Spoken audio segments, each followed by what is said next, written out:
안녕하세요. 한 줄의 힘입니다. 여보, 의식이라는 건 믿을 만한 무기가 못 돼요. 괴테는 말했습니다. 나는 체험하지 않은 것은 한 줄도 쓰지 않았다. 그러나 단 한 줄의 문장도 체험한 것 그대로 쓰지는 않았다. 사랑했노라, 괴로워했노라, 배웠노라. 1809년에 출간된 소설 선택적 친화력은 괴테의 관심사였던 식물학과 화학에 대한 그의 지식과 58세의 나이에 사랑했지만 이루지 못했던 18세 민나 헤르칠리프에 대한 실제 체험이 녹아있는 작품입니다. 친화력은 원래 스웨덴 화학자 토르베르 베리만이 발견한 화학 용어로 두 물질을 섞어 놓았을 때 두 물질을 구성하는 특정 원소들끼리 달라붙는 현상을 말합니다. 괴테는 인간 사회에서도 일어나는 대립과 친화의 힘을 이러한 화학작용에 빗대어 비유합니다. 친화성이라는 강렬한 끌림과 결합 속에 선택이란 의미가 더해진 친화력은 어떤 관계가 다른 관계보다 더 선호된다는 의미입니다. 화학자들이 사용한 친화력에는 주체들의 의지도 포함된 것이었지만 괴테는 자연에서의 친화성은 의지보다는 필연성에 의거한다고 보았기 때문에 소설 속 인물인 샤를로테를 통해 자연에서 빈번히 일어나는 친화력의 위험성에 대해 우려를 표명하며 선택적 친화력이라는 표현으로 친화력을 인간의 의지가 담긴 것으로 보는 화학자들의 시선을 비판합니다. 샤를로테는 말합니다.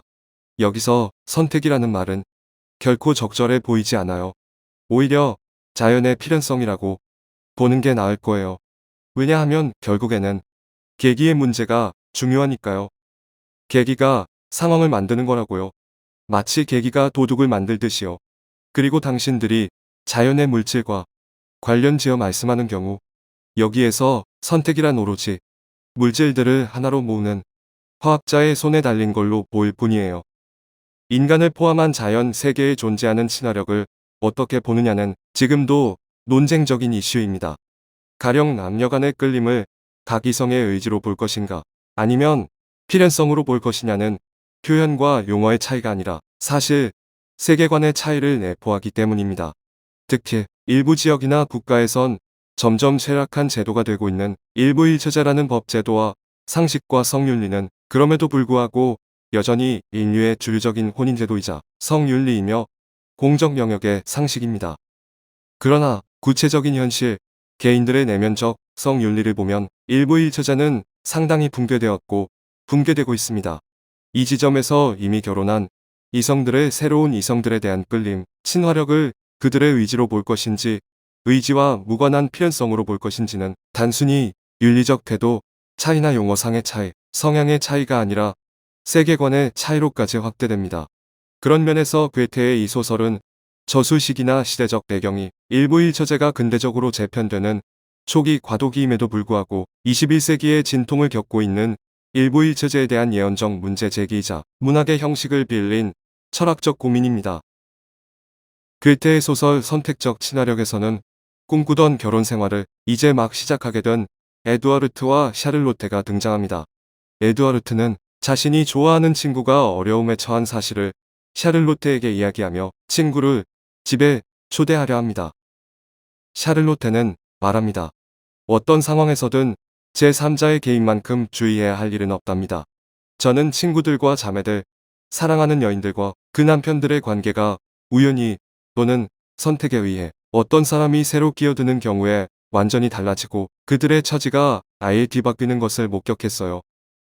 인간의 의식은 무의식의 본능을 제대로 인식하고 제어하기 어렵기 때문에 따라서 되도록 불완전한 상황은 만들지 않는 것이 좋다고 생각하는 이성적인 부인 샤를로테와 달리 감성적인 남편 에두아르트는 그녀의 우려보다 친구의 안위를 더 걱정하며 그녀의 조언을 쉽게 치부해버립니다. 에두아르트는 말합니다. 당신은 오틸리에를 데려오시오. 난 대위를 데려오리다.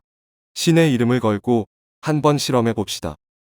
결국 시간이 갈수록 지나간 사랑의 그림자를 진짜 사랑이라 여겼던 두 사람의 결혼 생활은 샤를로테의 우려대로 남편이 집에 들인 새로운 인물, 즉 그의 친구인 오토 대위와 자신 또한 체념하듯 받아들인 조카 오틸리에에 의해 금이 가기 시작합니다.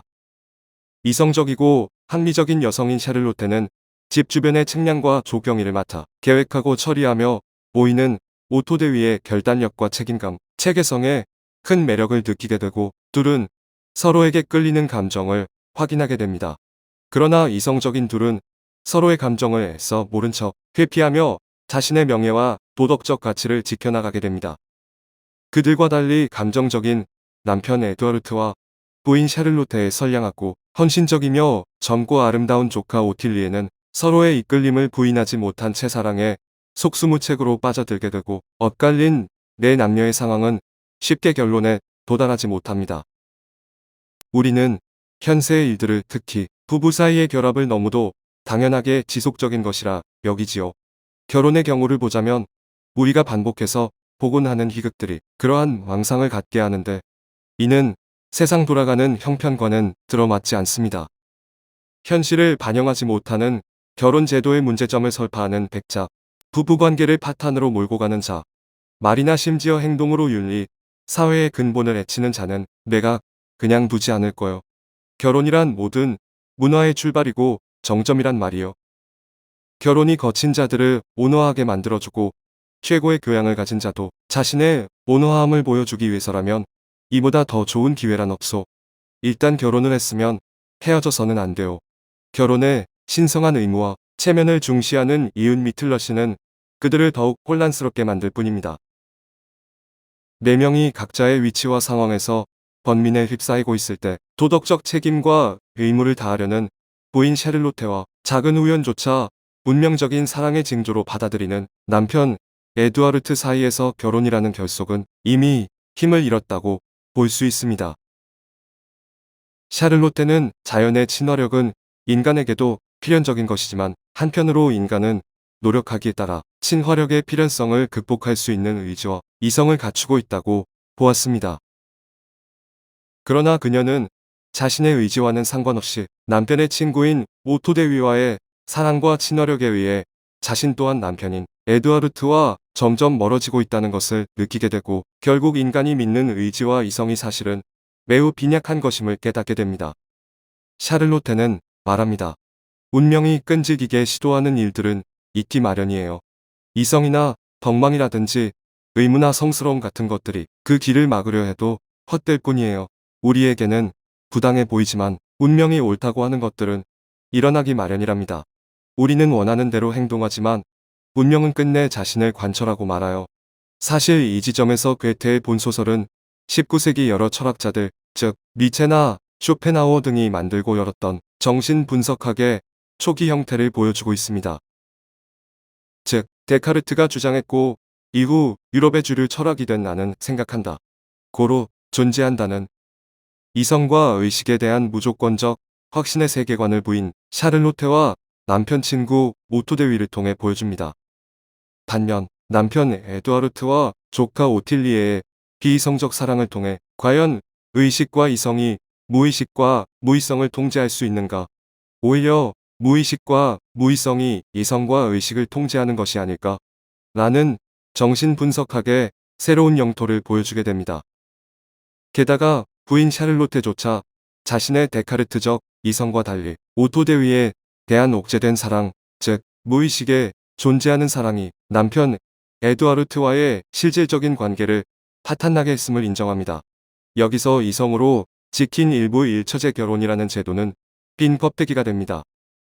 샤를로테는 인간의 근원적인 욕망은 필연적인 운명을 만들어내고 필연적 운명은 도덕이나 덕망, 신성한 의무를 끊임없이 넘어서려 하기에 서로의 결속이 약한 부부를 결혼이라는 제도권 아래에 단단히 묶어두기는 어렵다는 것을 알게 된 것입니다. 괴테는 남편 에두아르트와 부인의 조카 오틸리의 사이의 친화력 위에 남편 친구 오토데위와 부인 샤를로테의 친화력을 중첩시킴으로써 인간이 지닌 이성의 불완전함과 사회적 제약에 묵혀 발버둥치는 본능, 그 사이에서 잉태되는 인간의 죄책감을 소설 속에서 보여주었습니다. 결국 괴테 역시 자신의 사랑을 체념했듯 궤도를 벗어난 마성의 사랑은 친화력의 당사자들을 숭고한 존재로 만들어 줄지는 몰라도 사회적으로는 죽음을 맞이할 수밖에 없다고 말합니다. 그러나 괴테는 사랑의 본연적인 힘을 끝까지 믿었던 것인지 그의 마지막 종결은 꽤 의미심장합니다. 이는 직접 책을 읽어보시며 느끼시길 바랍니다.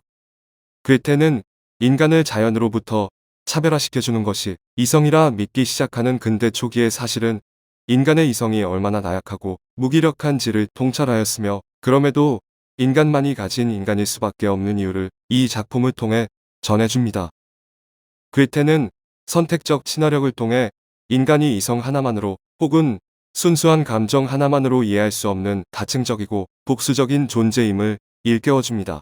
그것도 근대가 막 시작되는 여명의 시대의 근대를 뛰어넘는 통찰력을 보여주면서 인간에 대한 애정과 인간을 둘러싼 이 세계에 대한 고민이 얕보이는 괴테의 선택적 친화력을 꼭 한번 읽어보시길 추천드립니다.